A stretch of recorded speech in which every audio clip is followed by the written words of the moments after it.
Tapi pidato pelantikannya, berikan saya 100 peti mati, yang 99 akan saya pakai buat koruptor, yang 1 akan saya pakai sendiri kalau kamu lihat saya tidak benar. Luar biasa. Yang diperlukan sekarang ini keteladanan, hulama'uhum, sikap ngayomi, mencari jalan keluar, bukan memamerkan kekuasaan, memamerkan kekuatan, arogansi, menghormati perbedaan. Itu ciri demokrasi. Hadirin hadirat ma'asyiral muslimin yang saya cintai, ada sebuah cerita pendek. Seorang pengendara sepeda motor ditangkap oleh Pak Polisi, lalu diperiksa. Ini motor siapa? Pinjam Pak. Helm? Pinjam. SIM? Pinjam. Kata Pak Polisi, tidak boleh begini. Marah yang naik sepeda motor. Pak Polisi bagaimana? Kok tidak boleh? Yang punya saja bilang boleh.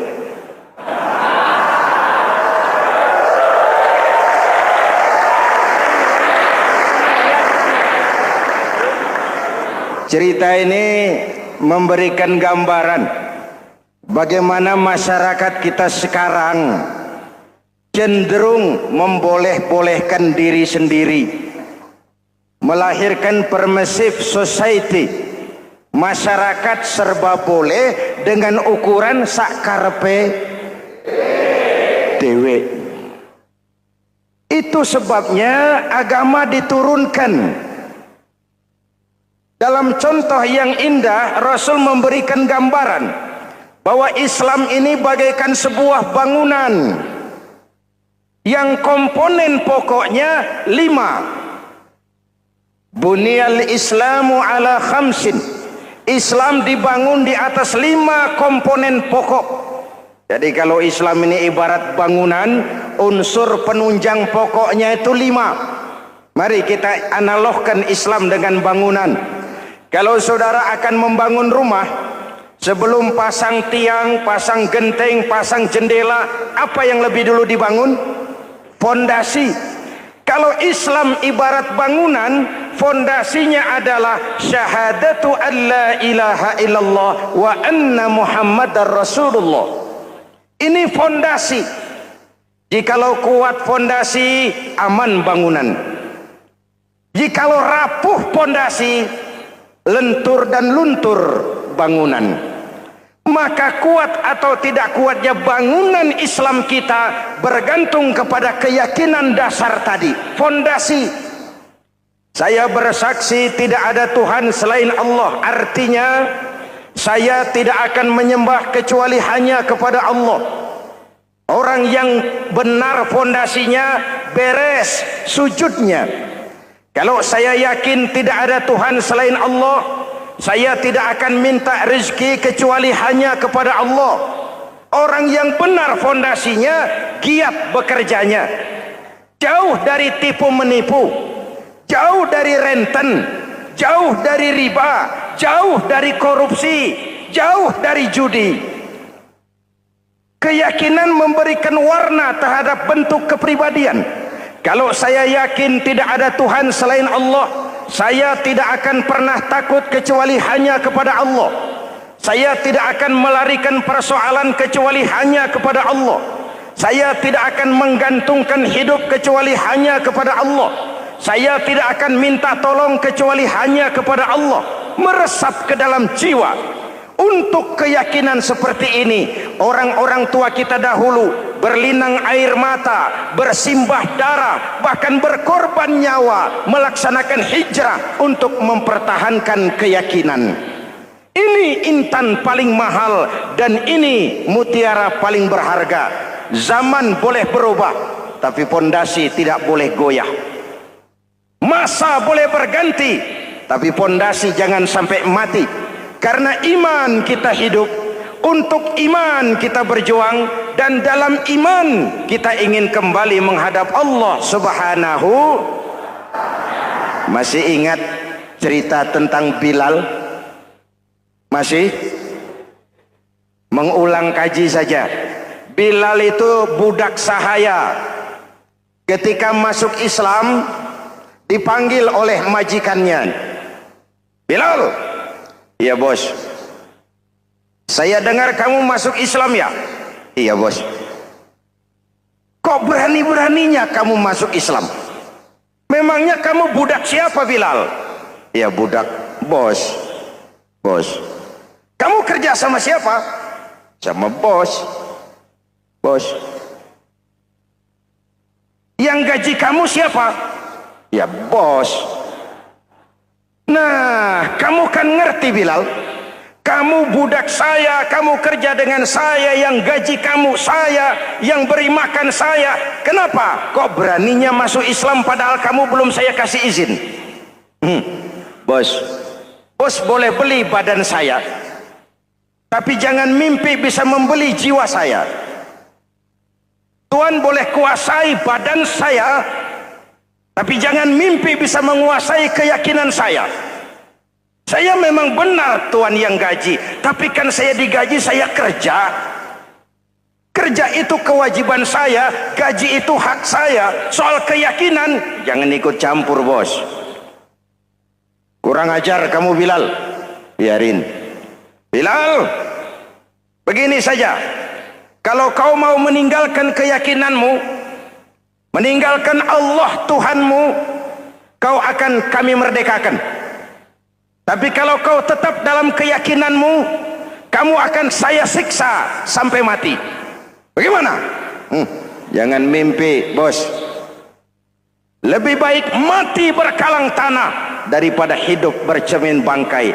Biar saya gugur membela keyakinan daripada hidup jadi penjilat menjual akidah. Itu prinsip.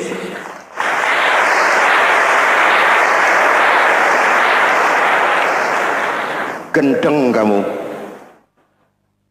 Ayo, siksa.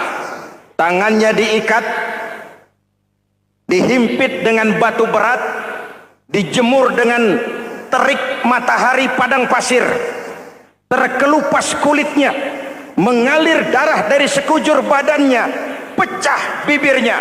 Ayo Bilal, tetap bertuhan Allah dan kau akan mati di sini, atau kembali ke agama lama, kau jadi merdeka. Dari bibir yang pecah itu cuma keluar Allahu Ahad.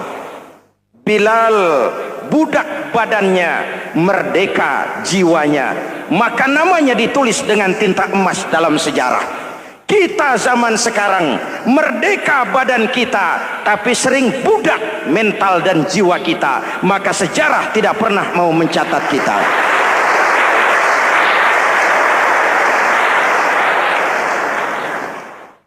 Ma'asyiral muslimin yang saya cintai, fondasi sudah. Lalu apa lagi? Mulai memancangkan tiang. Tiangnya 5. Ada tiang namanya zuhur, asar, maghrib, subuh, isya. Tetapi agar bangunan menjadi kuat, ada tiang-tiang tambahan. Namanya rawatib dan nawafil. Rawatib itu ba'diyah atau qobliyah, nawafil itu di luar itu. Agar bangunan menjadi kuat, dibentuk pribadi lewat solat. Apa filsafatnya? Pertama, solat itu simbol penyerahan total kepada Allah. Kita ini sudah kontrak. Innallaha astara minal mu'minina anfusahum wa amwalahum bi anna lahumul jannah. Allah telah membeli dari orang-orang mukmin diri mereka, harta mereka, bagi mereka adalah surga. Penjual kita orang beriman, pembeli Allah, dagangannya amwal dan anfus, harganya adalah surga. Jelas? Penyerahan total itu dimulai dengan takbiratul ihram. Shalli fardal isya, Allahu akbar. Arahkan mata ke tempat kita sujud. Jangan lupa kalau sudah di atas, lupa dengan yang di bawah. Sudah jadi genteng, petatang peteteng di atas. Lalu bilang, merasa capek sendiri, kata genteng, kepada tiang, tiang kamu si enak, kata genteng, saya setengah mati di atas, kehujanan, kepanasan, kadang-kadang anak-anak nakal saya disambitin. Kata tiang, saudara genteng, ngomong jangan sembarangan ya. Kamu kira kamu bisa nongkrong dan nangkring di atas, itu gara-gara siapa genteng? Kan saya yang sokong dari bawah. Kamu jadi pejabat tinggi, jadi anggota ini, anggota itu. Kami rakyat yang angkat. Jangan sudah di atas kami ditekan. Jangan agama dijadikan topeng untuk kepentingan pribadi. Berpolitik untuk kepentingan agama, ayo. Tapi menjual agama untuk kepentingan politik, itu yang merusak agama.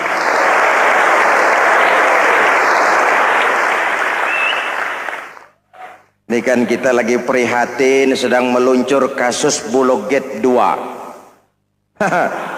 Innalillahi wa inna ilaihi raji'un. Kita lihat sajalah para petinggi kita sekarang bagaimana menyikapi hukum. Sebab saya dengar ada bargaining. Orang takut teriak maling sapi karena DE maling wedus.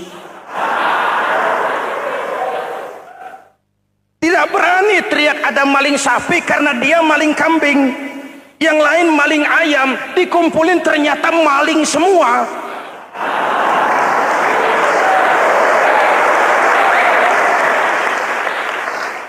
Hadirin yang saya hormati, ini melukai rasa keadilan. Oleh karena itu sholat mengajarkan kepada kita, dalam posisi berdiri, lihat tempat sujudmu. Jangan menteleng terus ke atas, lalu lupa dari mana kita berangkat. Itulah maknanya tawadhu, rendah hati, tidak melonjak angku dan sombong. Ada sebuah hadis Rasulullah bersabda, "Idza aradallahu biqaumin khairan." Apabila Allah menginginkan kebaikan kepada satu bangsa, apabila Allah menginginkan kebaikan kepada satu kelompok rakyat, walla alaihim khulama'uhum, maka yang naik jadi pemimpin adalah orang-orang yang santun, orang-orang yang lemah lembut, bukan orang yang menggunakan kekerasan dan tiran, sedikit-sedikit main pecat. Itu terlambat lahir. Mestinya lahir di zaman Hitler, mestinya lahir di zaman Benito Mussolini, atau kalau mau lebih klasik lagi di zaman Fir'aun.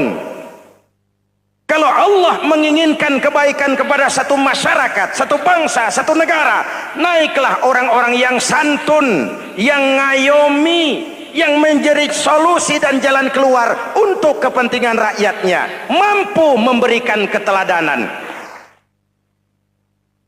Saya tertarik dengan pidato Presiden Cina pada saat dilantik. Cina, Presiden Cina pasti tidak tahu Pancasila,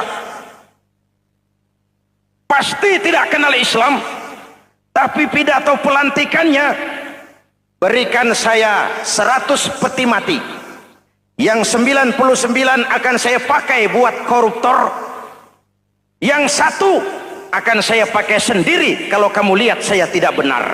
Luar biasa. Yang diperlukan sekarang ini keteladanan. Khulama'uhum, sikap ngayomi, mencari jalan keluar, bukan memamerkan kekuasaan, memamerkan kekuatan, arogansi, menghormati perbedaan. Itu ciri demokrasi. Lalu wa qada bainahum ulama'uhum, yang memutuskan hukum adalah pakarnya, ulamanya, mengambil keputusan secara profesional sehingga rakyat beroleh apa yang namanya kepastian hukum, merasa hidup terlindungi, aman dan nyaman. Lalu yang ketiga, wa ja'alal mala fi askhiyaihim, peredaran harta pergerakan ekonomi berada di tangan orang-orang yang pemurah, yang tidak mau kaya sendiri, tidak mau senyum di atas penderitaan orang lain, menari di atas bangkai saudaranya. Hadirin yang saya hormati, ini cirinya. Tapi sebaliknya kata Nabi, wa idza aradallahu biqaumin syarran, apabila Allah menghendaki kejelekan, keburukan bagi satu bangsa, walla alaihim sufahauhum, yang naik jadi pemimpin orang-orang durjana, orang-orang kurang ajar, tapi dipoles dengan topeng yang bagus. Ini musim topeng. Musim apa? Topeng. Topeng itu apa perlunya? Menyembunyikan wajah asli. Sekarang ini Dracula berwajah Arjuna.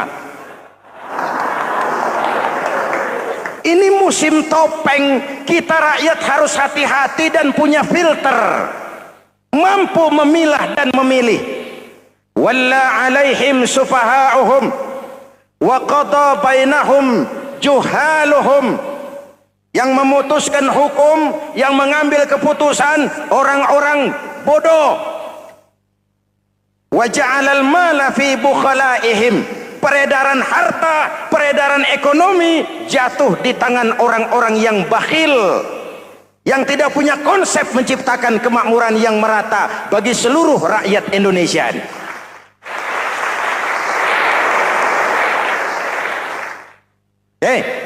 Kita kembali kepada tiang. Ini kan lagi cerita tiang tadi ya. Kalau sedang berdiri, lihat tempat sujud, jangan menteleng terus ke atas. Terserang penyakit tamak bin rakus alias serakah. Nah, selesai. Anggota badan yang paling terhormat ini kepala. Ketika sujud, sama rendahnya dengan telapak kaki. Allahu Akbar, yang besar cuma Allah. Apa bedanya saya dengan saudara? Tidak ada, kecuali saya ngomong saudara dengerin. Kita sama-sama beribadah, sama-sama mencari nilai tambah di hadapan Allah. Apa saya lebih penting dari saudara? Belum tentu. Apa saya lebih hebat dari saudara? Belum tentu. Perasaan lebih penting, lebih hebat, lebih jago setan. Jelas? Ayo tundukkan kepala, dia sama rendahnya dengan telapak kaki kita. Yang besar cuma Allah. Allahu Akbar. Lalu diakhiri dengan menebarkan salam. Assalamualaikum warahmatullah. Assalamualaikum warahmatullah. Menebarkan salam, mewujudkan rasa aman, damai, bukan menimbulkan keresahan. Hadirin yang saya hormati, ini karakteristik kita. Selesai sholat, kembali ke masyarakat, ajaran salam diterjemahkan. Apa?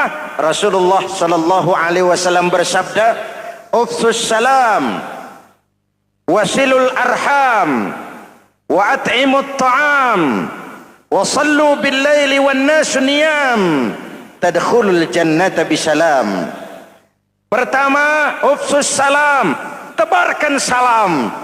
Tebarkan salam itu bukan cuma kalau ketemu orang assalamualaikum, assalamualaikum. Iya, itu zahirnya. Tetapi hidup di tengah masyarakat memberikan rasa aman, rasa damai, menjadi pengayom bagi lingkungan, menjadi rahmah bagi semesta. Dalam Islam jangankan manusia, binatang saja dilindungi kok. Betul? Betul? Coba kalau belajar istinja itu kan makruh buang air kecil di tanah yang berlubang. Kenapa? Pertama, melindungi binatang yang ada dalam lubang. Siapa tahu di lubang yang saudara kencingi ada semut sedang rapat membahas Bologet jilid 2. Apa dosanya lalu mati dikencingi? Ini namanya rahmatan lis semut. Binatang saja dilindungi. Ada hadis, kalau kamu menyembelih hewan, sembelilah dengan cara yang terbaik. Jangan menyembelih ayam dengan pisau tumpul. Ini ajaran apa? Ajaran tentang peri kebinatangan. rahmatan, memberikan rahmah, salam, keselamatan dan kedamaian kepada masyarakat lingkungan. Itu misi seorang muslim.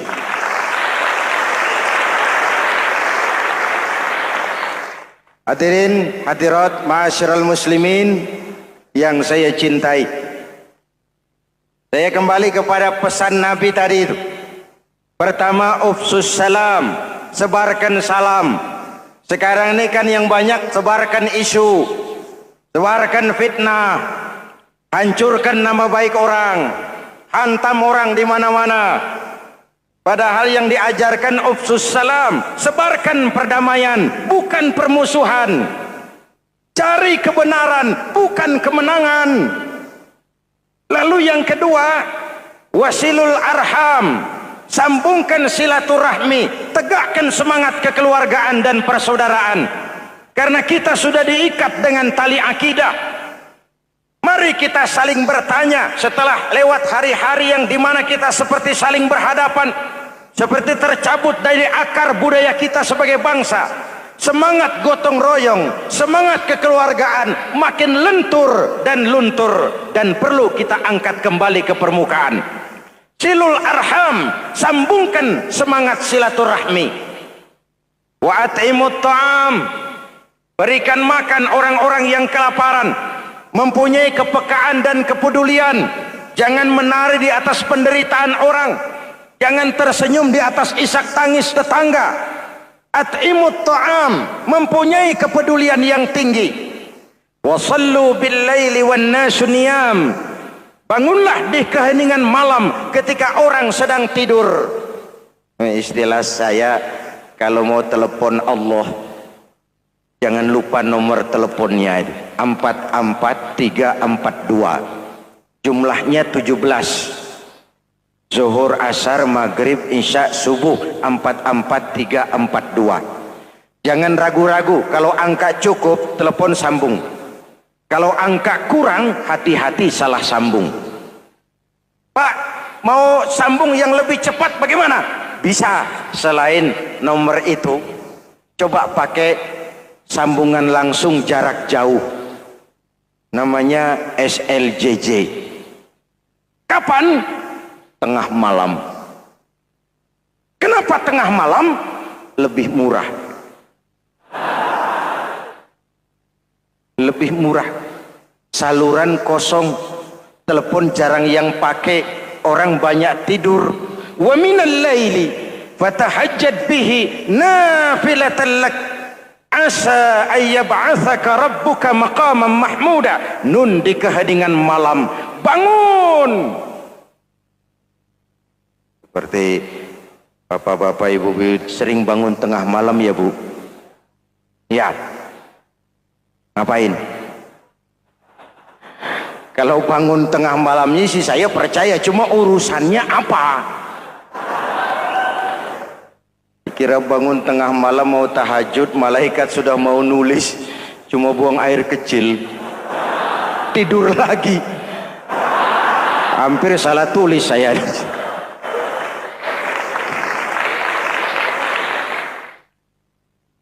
Baik, fondasi sudah Pak, tiang siap.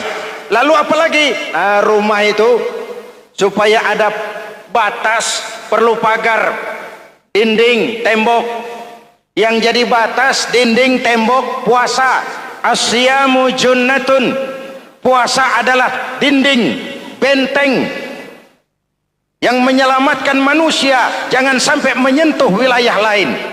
Ada batas-batas dan norma yang diindahkan. Selesai, tembok, dinding, selesai. Pagar, selesai.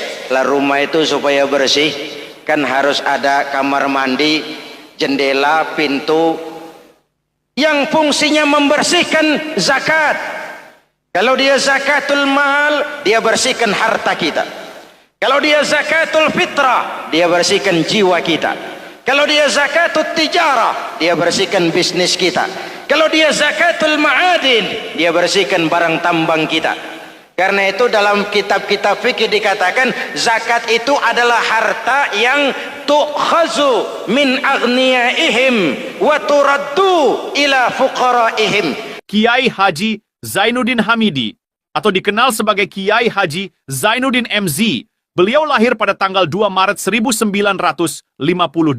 Kiai Haji Zainuddin MZ adalah seorang pemuka agama Islam di Indonesia yang populer melalui ceramahnya di radio dan televisi. Julukannya adalah Dai Berjuta Umat karena dakwahnya yang dapat menyentuh seluruh lapisan masyarakat. Dan ia pernah menjabat sebagai Ketua Umum Partai Bintang Reformasi, kemudian digantikan oleh Bursah Zarnubi. Kiai Haji Zainuddin MZ merupakan anak tunggal buah cinta pasangan Turmuzi dan Zainabun dari keluarga Betawi asli. Ayahnya yang pensiunan pegawai PLN adalah seorang yang taat beragama, sementara ibunya seorang ibu rumah tangga. Sejak umur 2 tahun, Kiai Haji Zainuddin MZ sudah ditinggal sang ayah. Untuk memenuhi kebutuhan hidupnya, sejak kecil Kiai Haji Zainuddin MZ sering membantu sang ibu untuk berjualan nasi uduk. Selama 6 tahun Kiai Haji Zainuddin MZ mengenyam pendidikan di bawah asuhan Kiai Haji Idam Chalid, ulama karismatik asal Kalimantan, sekaligus politisi ulung yang pernah menjabat sebagai Ketua MPR dan Ketua DPR pada periode 1971 sampai 1977. Kiai Haji Zainuddin MZ ini semakin dikenal masyarakat ketika ceramahnya mulai memasuki dunia rekaman. Kasetnya beredar bukan saja di seluruh pelosok Nusantara, tetapi juga ke beberapa negara Asia. Kiai Haji Zainuddin MZ pernah diangkat menjadi anggota Majelis Permusyawaratan Rakyat Republik Indonesia periode 1997 sampai 1999.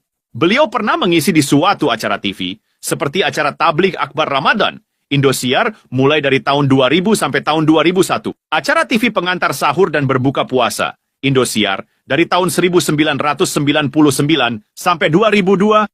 Dakwah puasa acara TV SCTV dari tahun 1991 sampai 2001. Kiai Haji Zainuddin MZ meninggal dunia pada 5 Juli 2011 dalam perjalanan menuju Rumah Sakit Pusat Pertamina karena serangan jantung dan gula darah. Ia meninggal setelah sarapan bersama keluarga di rumahnya Gandaria 1, Kebayoran Baru, Jakarta Selatan.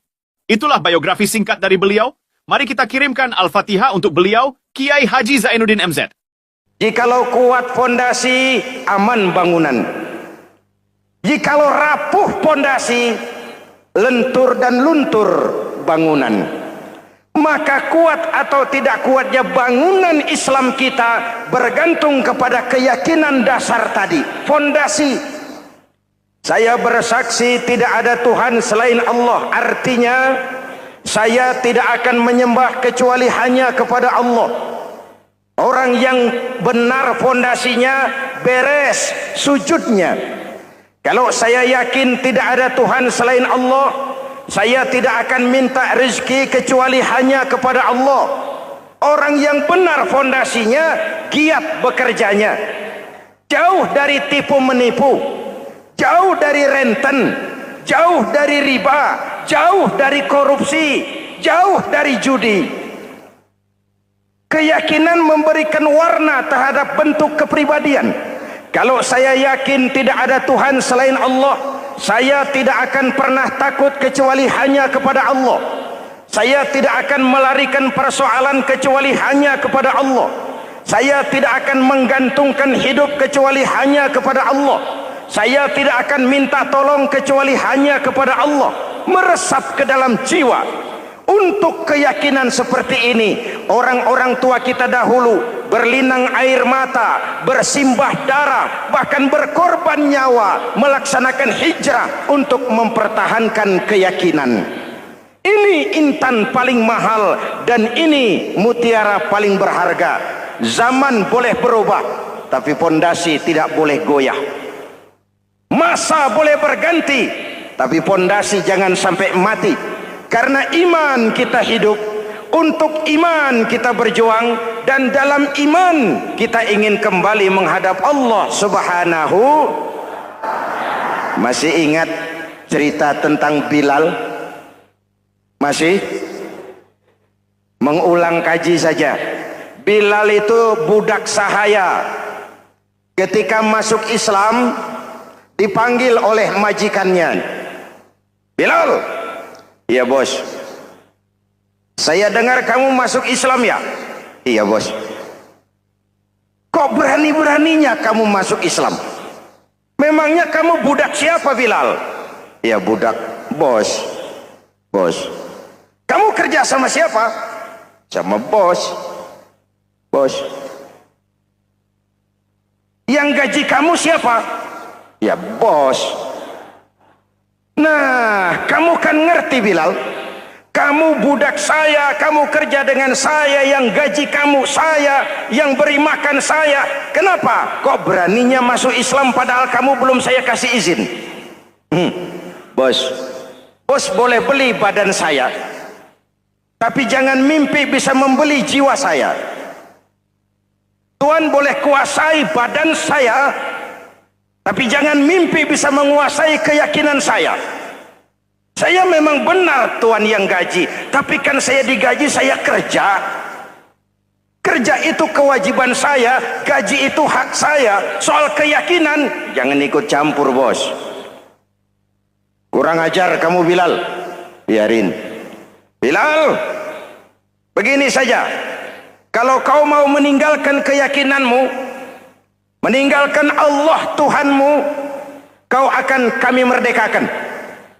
Tapi kalau kau tetap dalam keyakinanmu, kamu akan saya siksa sampai mati. Bagaimana? Jangan mimpi, bos. Lebih baik mati berkalang tanah daripada hidup bercermin bangkai. Biar saya gugur membela keyakinan daripada hidup jadi penjilat menjual akidah. Itu prinsip.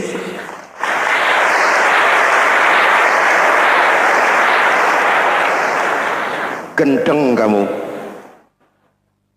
Ayo, siksa.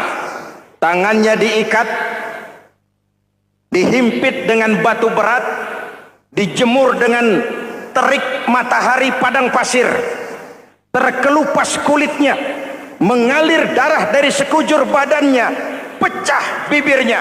Ayo Bilal, tetap bertuhan Allah dan kau akan mati di sini, atau kembali ke agama lama, kau jadi merdeka. Dari bibir yang pecah itu cuma keluar Allahu Ahad. Bilal budak badannya, merdeka jiwanya, maka namanya ditulis dengan tinta emas dalam sejarah. Kita zaman sekarang merdeka badan kita, tapi sering budak mental dan jiwa kita, maka sejarah tidak pernah mau mencatat kita.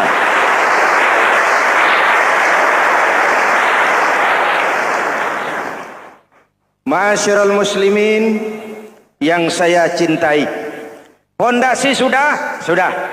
Lalu apa lagi? Mulai memancangkan tiang. Tiangnya 5. Ada tiang namanya zuhur, asar, maghrib, subuh, isya.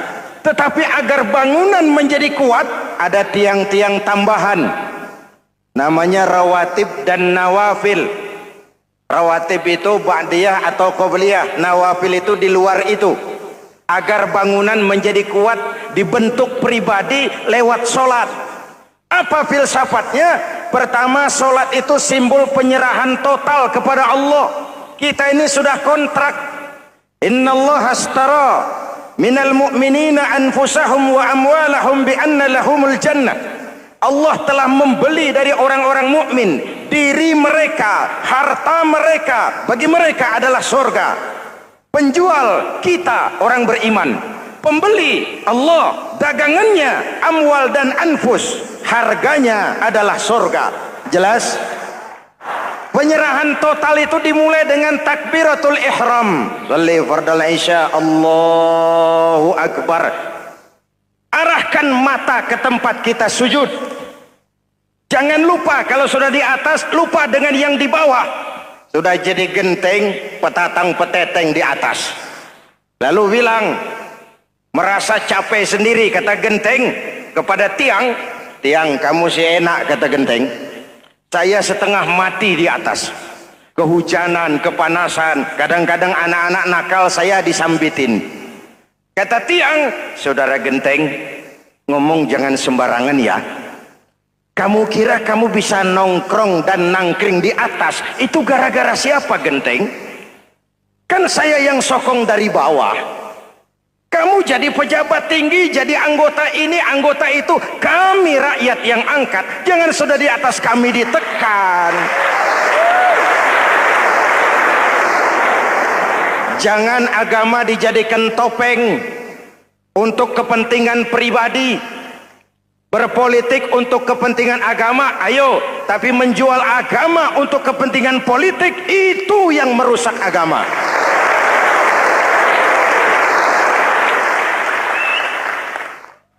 Ini kan kita lagi prihatin sedang meluncur kasus Bulog Gate 2.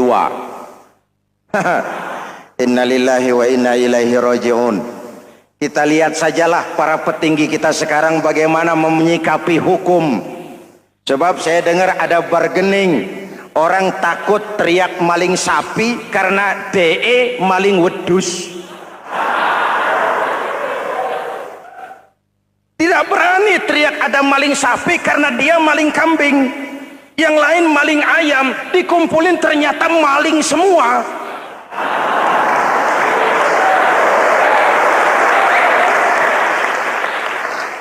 Hadirin yang saya hormati, ini melukai rasa keadilan. Oleh karena itu, sholat mengajarkan kepada kita, dalam posisi berdiri, lihat tempat sujudmu. Jangan menteleng terus ke atas, lalu lupa dari mana kita berangkat. Itulah maknanya tawadhu, rendah hati, tidak melonjak angku dan sombong. Ada sebuah hadis Rasulullah bersabda, "Idza aradallahu biqaumin khairan." Apabila Allah menginginkan kebaikan kepada satu bangsa, apabila Allah menginginkan kebaikan kepada satu kelompok rakyat, walla alaihim khulama'uhum, maka yang naik jadi pemimpin adalah orang-orang yang santun, orang-orang yang lemah lembut, bukan orang yang menggunakan kekerasan dan tiran, sedikit-sedikit main pecat. Itu terlambat lahir. Mestinya lahir di zaman Hitler, mestinya lahir di zaman Benito Mussolini, atau kalau mau lebih klasik lagi di zaman Fir'aun. Kalau Allah menginginkan kebaikan kepada satu masyarakat, satu bangsa, satu negara, naiklah orang-orang yang santun, yang ngayomi, yang menjadi solusi dan jalan keluar untuk kepentingan rakyatnya, mampu memberikan keteladanan. Saya tertarik dengan pidato Presiden Cina pada saat dilantik. Cina, Presiden Cina pasti tidak tahu Pancasila, pasti tidak kenal Islam, tapi pidato pelantikannya, berikan saya 100 peti mati, yang 99 akan saya pakai buat koruptor, yang satu akan saya pakai sendiri kalau kamu lihat saya tidak benar. Luar biasa. Yang diperlukan sekarang ini keteladanan, khulama'uhum, sikap ngayomi, mencari jalan keluar, bukan memamerkan kekuasaan, memamerkan kekuatan, arogansi, menghormati perbedaan. Itu ciri demokrasi.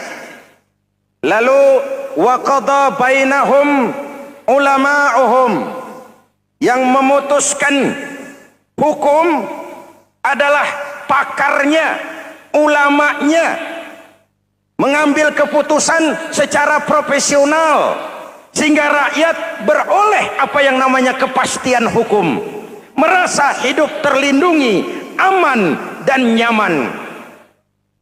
Lalu yang ketiga,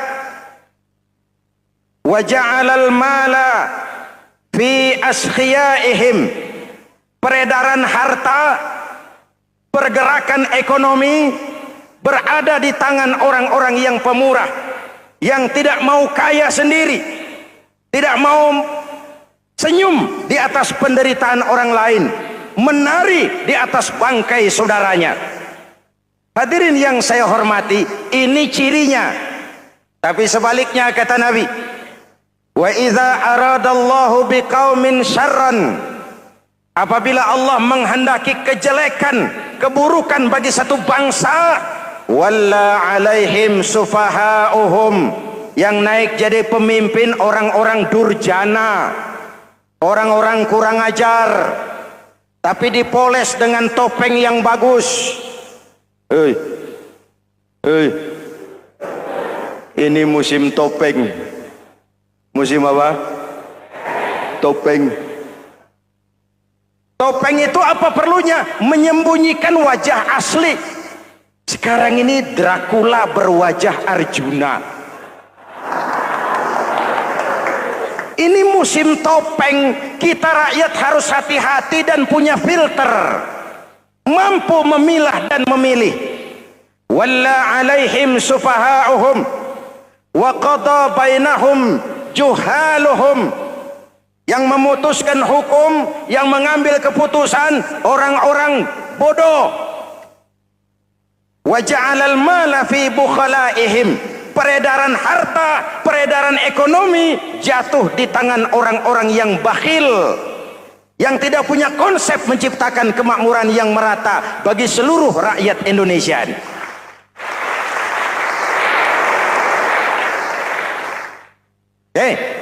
Kita kembali kepada tiang. Ini kan lagi cerita tiang tadi ya. Kalau sedang berdiri, lihat tempat sujud, jangan menteleng terus ke atas. Terserang penyakit tamak bin rakus alias serakah. Nah, selesai. Anggota badan yang paling terhormat ini kepala. Ketika sujud, sama rendahnya dengan telapak kaki. Allahu Akbar, yang besar cuma Allah. Apa bedanya saya dengan saudara? Tidak ada, kecuali saya ngomong saudara dengerin. Kita sama-sama beribadah, sama-sama mencari nilai tambah di hadapan Allah. Apa saya lebih penting dari saudara? Belum tentu. Apa saya lebih hebat dari saudara? Belum tentu. Perasaan lebih penting, lebih hebat, lebih jago setan. Jelas? Ayo tundukkan kepala. Dia sama rendahnya dengan telapak kaki kita. Yang besar cuma Allah. Allahu Akbar. Lalu diakhiri dengan menebarkan salam. Assalamualaikum warahmatullah. Assalamualaikum warahmatullah. Menebarkan salam. Mewujudkan rasa aman, damai. Bukan menimbulkan keresahan. Hadirin yang saya hormati. Ini karakteristik kita. Selesai sholat, kembali ke masyarakat, ajaran salam diterjemahkan. Apa? Rasulullah sallallahu alaihi wasallam bersabda, "Ufsus salam, wasilul arham, wa at'imut ta'am, wa sallu bil laili wan nasu niyam, tadkhulul jannata bisalam." Pertama, ufsus salam, tebarkan salam. Tebarkan salam itu bukan cuma kalau ketemu orang assalamualaikum, assalamualaikum. Ya, itu zahirnya. Tetapi hidup di tengah masyarakat memberikan rasa aman, rasa damai, menjadi pengayom bagi lingkungan, menjadi rahmah bagi semesta. Dalam Islam jangankan manusia, binatang saja dilindungi kok. Betul? Betul? Coba kalau belajar istinja itu kan makruh buang air kecil di tanah yang berlubang. Kenapa? Pertama, melindungi binatang yang ada dalam lubang. Siapa tahu di lubang yang saudara kencingi ada semut sedang rapat. Membahas Buloget jilid 2. Apa dosanya lalu mati dikencingi? Ini namanya rahmatan lis semut. Binatang saja dilindungi. Ada hadis, kalau kamu menyembelih hewan, sembelilah dengan cara yang terbaik. Jangan menyembelih ayam dengan pisau tumpul. Ini ajaran apa? Ajaran tentang peri kebinatangan. Rahmatan, memberikan rahmah, salam, keselamatan dan kedamaian kepada masyarakat lingkungan. Itu misi seorang muslim.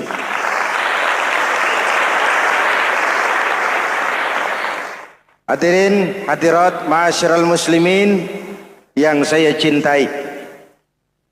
Saya kembali kepada pesan Nabi tadi itu. Pertama, ufsus salam, sebarkan salam.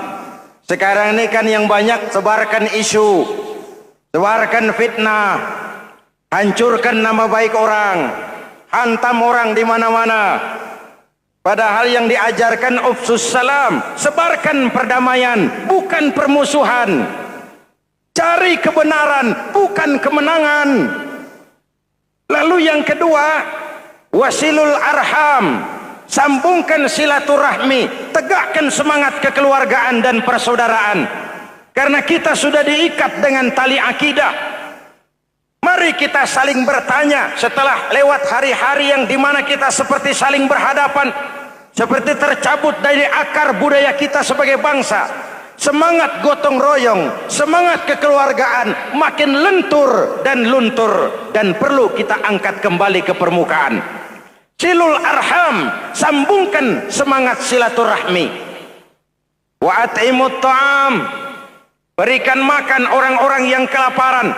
Mempunyai kepekaan dan kepedulian. Jangan menari di atas penderitaan orang, jangan tersenyum di atas isak tangis tetangga.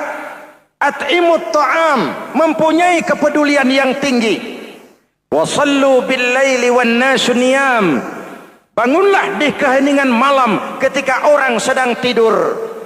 Istilah saya, kalau mau telepon Allah, jangan lupa nomor teleponnya, 44342. Jumlahnya 17. Zuhur, asar, maghrib, isya, subuh, 44342. Jangan ragu-ragu, kalau angka cukup telepon sambung. Kalau angka kurang, hati-hati salah sambung. Pak, mau sambung yang lebih cepat bagaimana? Bisa, selain nomor itu, coba pakai sambungan langsung jarak jauh, namanya SLJJ. Kapan? Tengah malam. Kenapa tengah malam? Lebih murah. Lebih murah.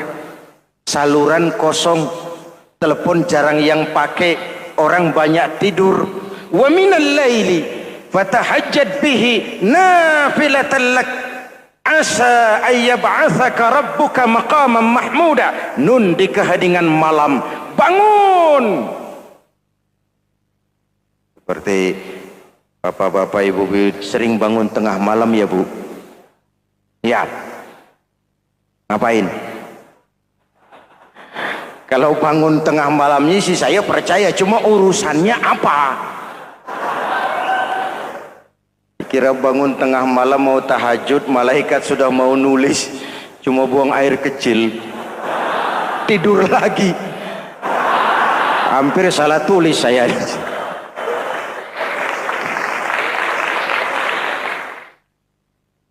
Baik, fondasi sudah Pak, tiang siap, lalu apa lagi? Nah, rumah itu supaya ada batas, perlu pagar, dinding, tembok. Yang jadi batas, dinding, tembok, puasa.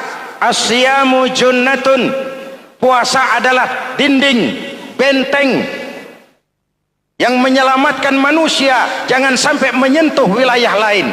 Ada batas-batas dan norma yang diindahkan. Selesai, tembok, dinding, selesai. Pagar, selesai. Lah rumah itu supaya bersih, kan harus ada kamar mandi, jendela, pintu, yang fungsinya membersihkan zakat. Kalau dia zakatul mal, dia bersihkan harta kita. Kalau dia zakatul fitrah, dia bersihkan jiwa kita. Kalau dia zakatul tijarah, dia bersihkan bisnis kita. Kalau dia zakatul ma'adin, dia bersihkan barang tambang kita. Karena itu dalam kitab-kitab fikih dikatakan zakat itu adalah harta yang tu'khazu min aghniyaihim wa turaddu ila fuqaraihim. Jikalau kuat fondasi, aman bangunan. Jikalau rapuh fondasi, lentur dan luntur bangunan. Maka kuat atau tidak kuatnya bangunan Islam kita bergantung kepada keyakinan dasar tadi, fondasi. Saya bersaksi tidak ada Tuhan selain Allah, artinya saya tidak akan menyembah kecuali hanya kepada Allah. Orang yang benar fondasinya beres sujudnya. Kalau saya yakin tidak ada Tuhan selain Allah, Saya tidak akan minta rezeki kecuali hanya kepada Allah. Orang yang benar fondasinya, giat bekerjanya, jauh dari tipu menipu, jauh dari renten, jauh dari riba, jauh dari korupsi, jauh dari judi. Keyakinan memberikan warna terhadap bentuk kepribadian. Kalau saya yakin tidak ada Tuhan selain Allah, saya tidak akan pernah takut kecuali hanya kepada Allah. Saya tidak akan melarikan persoalan kecuali hanya kepada Allah. Saya tidak akan menggantungkan hidup kecuali hanya kepada Allah. Saya tidak akan minta tolong kecuali hanya kepada Allah. Meresap ke dalam jiwa. Untuk keyakinan seperti ini, orang-orang tua kita dahulu berlinang air mata, bersimbah darah, bahkan berkorban nyawa, melaksanakan hijrah untuk mempertahankan keyakinan. Ini intan paling mahal dan ini mutiara paling berharga. Zaman boleh berubah, tapi pondasi tidak boleh goyah. Masa boleh berganti, tapi pondasi jangan sampai mati. Karena iman kita hidup, untuk iman kita berjuang, dan dalam iman kita ingin kembali menghadap Allah Subhanahu. Masih ingat cerita tentang Bilal? Masih? Mengulang kaji saja. Bilal itu budak sahaya. Ketika masuk Islam, dipanggil oleh majikannya. Bilal, iya bos. Saya dengar kamu masuk Islam ya? Iya bos. Kok berani-beraninya kamu masuk Islam? Memangnya kamu budak siapa Bilal? Iya budak bos. Bos. Kamu kerja sama siapa? Sama bos. Bos. Yang gaji kamu siapa? Ya bos. Nah, kamu kan ngerti Bilal, kamu budak saya, kamu kerja dengan saya, yang gaji kamu saya, yang beri makan saya. Kenapa? Kok beraninya masuk Islam padahal kamu belum saya kasih izin? Bos, bos boleh beli badan saya, tapi jangan mimpi bisa membeli jiwa saya.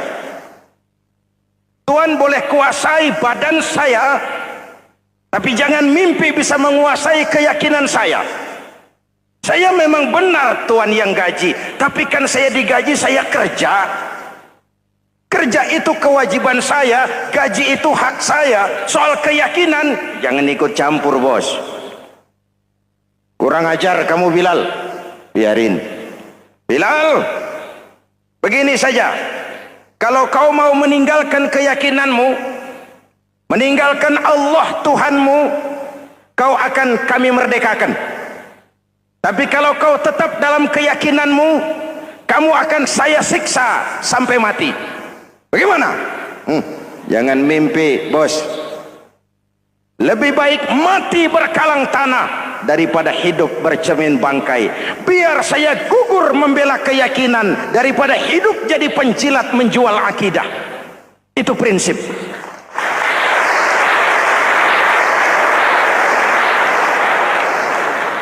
Gendeng kamu. Ayo siksa. Tangannya diikat, dihimpit dengan batu berat, dijemur dengan terik matahari padang pasir, terkelupas kulitnya, mengalir darah dari sekujur badannya, pecah bibirnya. Ayo Bilal, tetap bertuhan Allah dan kau akan mati di sini, atau kembali ke agama lama, kau jadi merdeka. Dari bibir yang pecah itu cuma keluar Allahu Ahad. Bilal budak badannya, merdeka jiwanya, maka namanya ditulis dengan tinta emas dalam sejarah. Kita zaman sekarang merdeka badan kita, tapi sering budak mental dan jiwa kita, maka sejarah tidak pernah mau mencatat kita.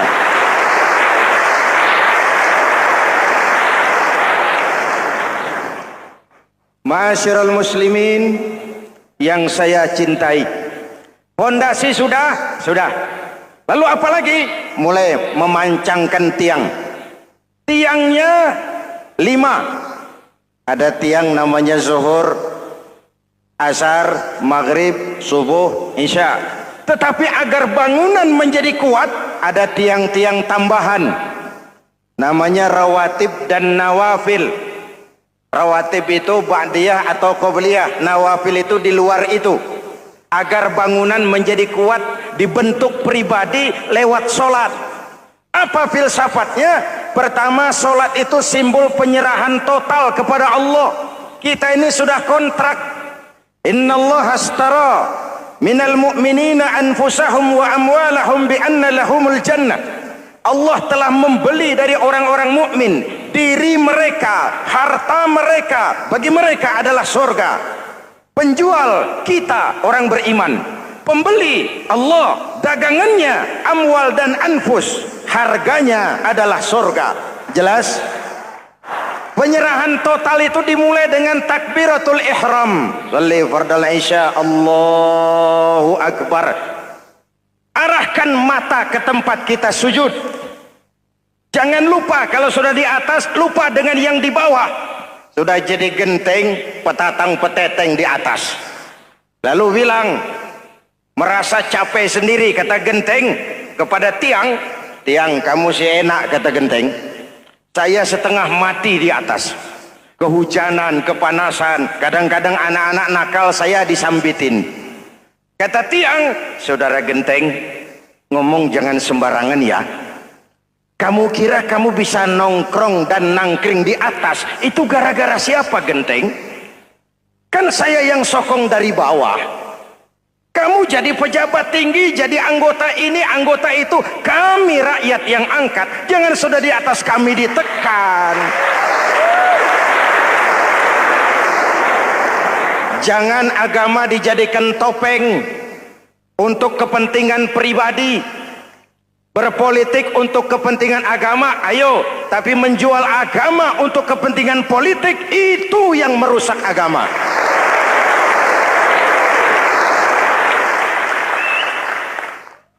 Ini kan kita lagi prihatin sedang meluncur kasus Bulog Gate 2.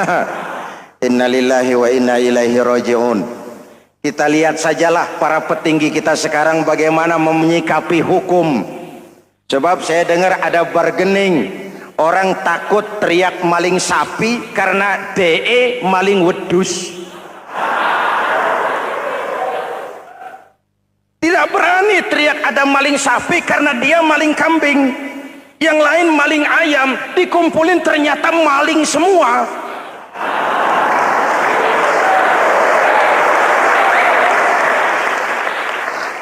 Hadirin yang saya hormati, ini melukai rasa keadilan. Oleh karena itu sholat mengajarkan kepada kita, dalam posisi berdiri, lihat tempat sujudmu. Jangan menteleng terus ke atas, lalu lupa dari mana kita berangkat.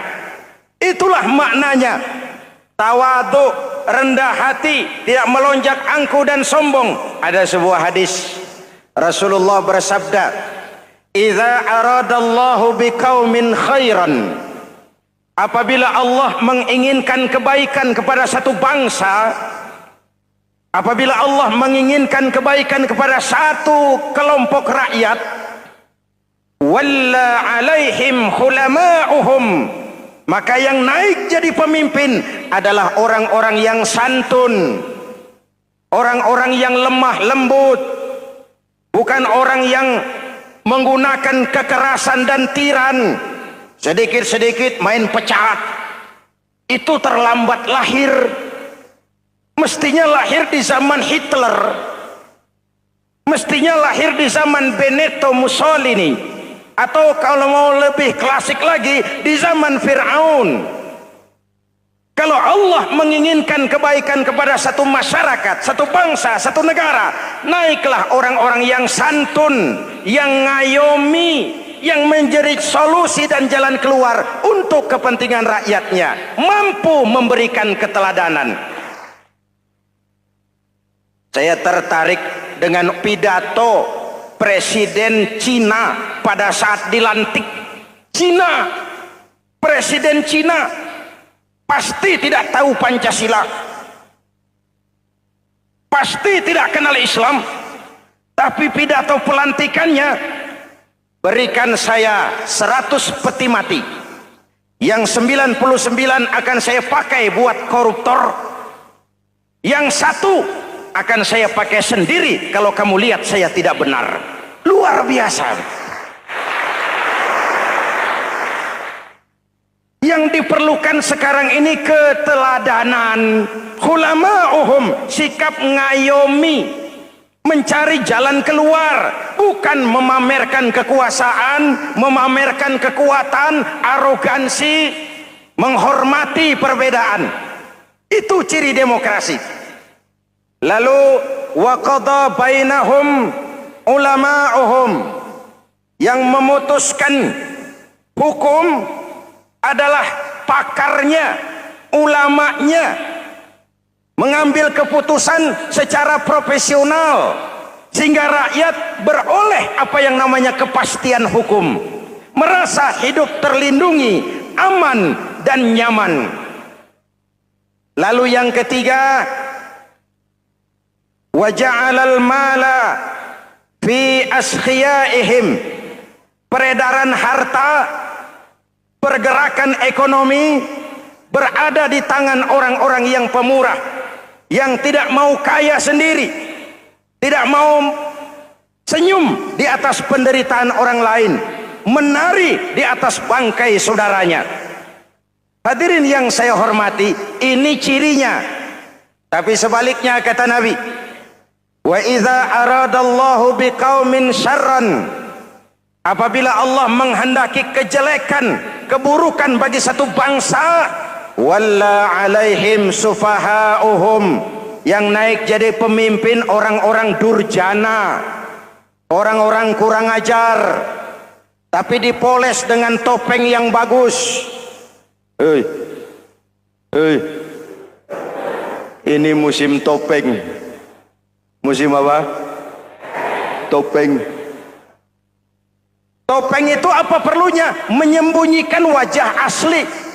Sekarang ini Dracula berwajah Arjuna. Ini musim topeng. Kita rakyat harus hati-hati dan punya filter, mampu memilah dan memilih. Walla alaihim sufaha'uhum wa qada bainahum juhaluhum, yang memutuskan hukum, yang mengambil keputusan orang-orang bodoh. Wa ja'alal mala fi bukhala'ihim, peredaran harta, peredaran ekonomi jatuh di tangan orang-orang yang bakhil, yang tidak punya konsep menciptakan kemakmuran yang merata bagi seluruh rakyat Indonesia.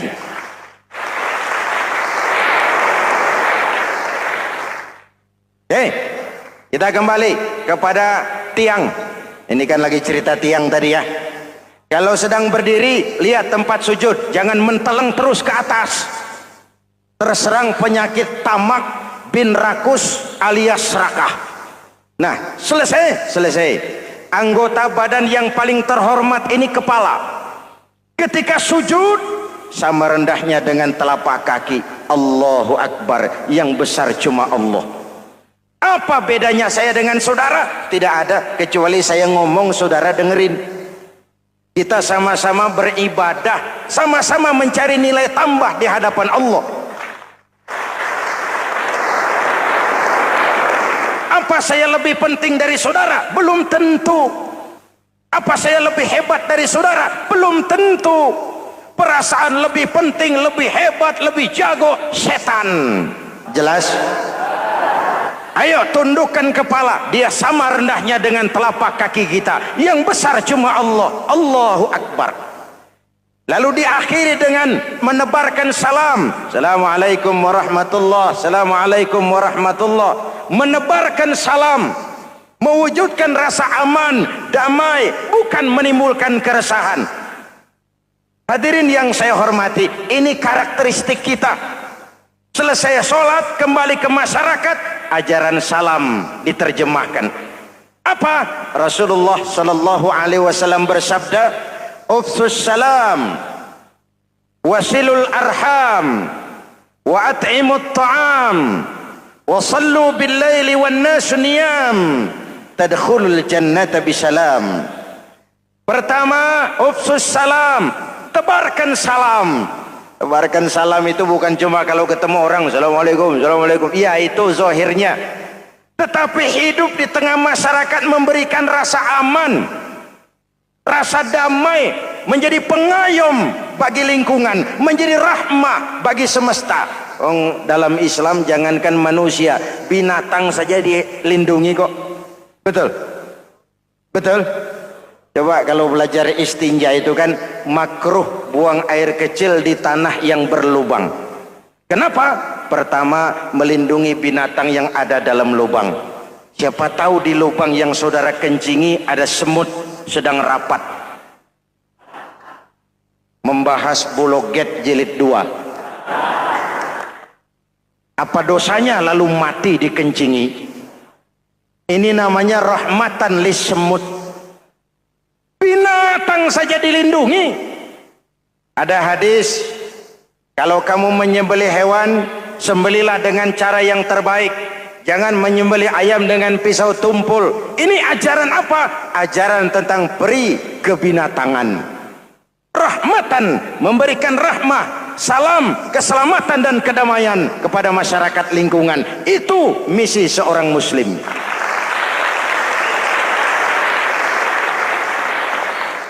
Hadirin hadirat ma'asyiral muslimin yang saya cintai, saya kembali kepada pesan Nabi tadi itu. Pertama, ufsus salam, sebarkan salam. Sekarang ini kan yang banyak sebarkan isu, sebarkan fitnah, hancurkan nama baik orang, hantam orang di mana-mana. Padahal yang diajarkan ufsus salam, sebarkan perdamaian, bukan permusuhan. Cari kebenaran, bukan kemenangan.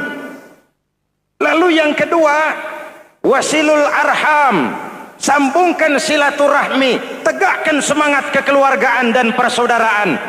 Karena kita sudah diikat dengan tali akidah.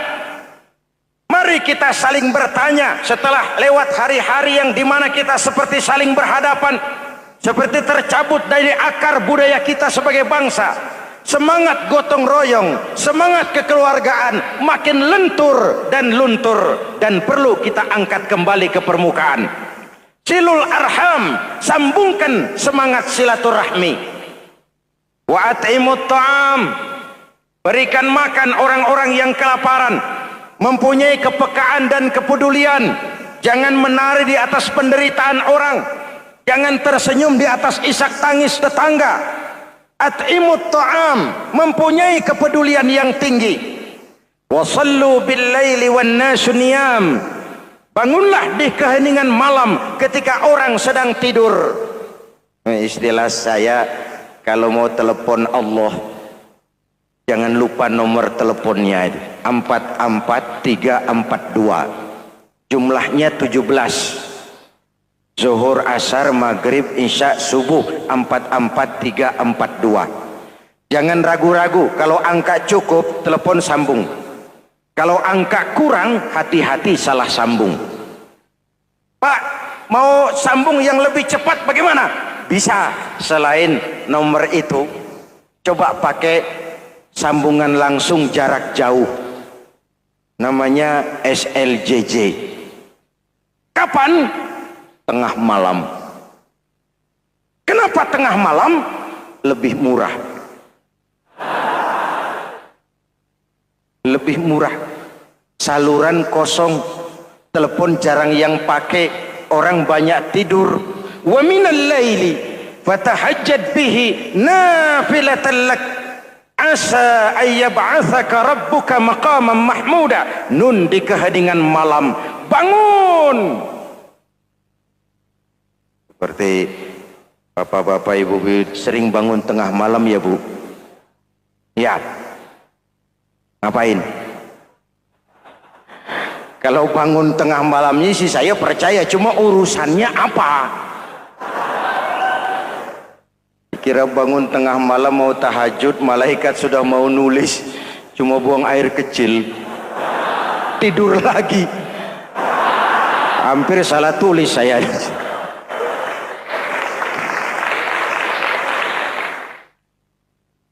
Baik. Pondasi sudah Pak. Tiang siap. Lalu apa lagi? Nah, rumah itu supaya ada batas, perlu pagar, dinding, tembok. Yang jadi batas, dinding, tembok, puasa. Asyamu junnatun. Puasa adalah dinding, benteng yang menyelamatkan manusia jangan sampai menyentuh wilayah lain. Ada batas-batas dan norma yang diindahkan.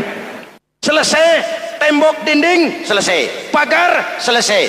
Lah rumah itu supaya bersih, kan harus ada kamar mandi, jendela, pintu, yang fungsinya membersihkan zakat. Kalau dia zakatul mal, dia bersihkan harta kita. Kalau dia zakatul fitrah, dia bersihkan jiwa kita. Kalau dia zakatul tijarah, dia bersihkan bisnis kita. Kalau dia zakatul ma'adin, dia bersihkan barang tambang kita. Karena itu dalam kitab-kitab fikih dikatakan zakat itu adalah harta yang tu'khazu min aghniyaihim wa turaddu ila fuqaraihim.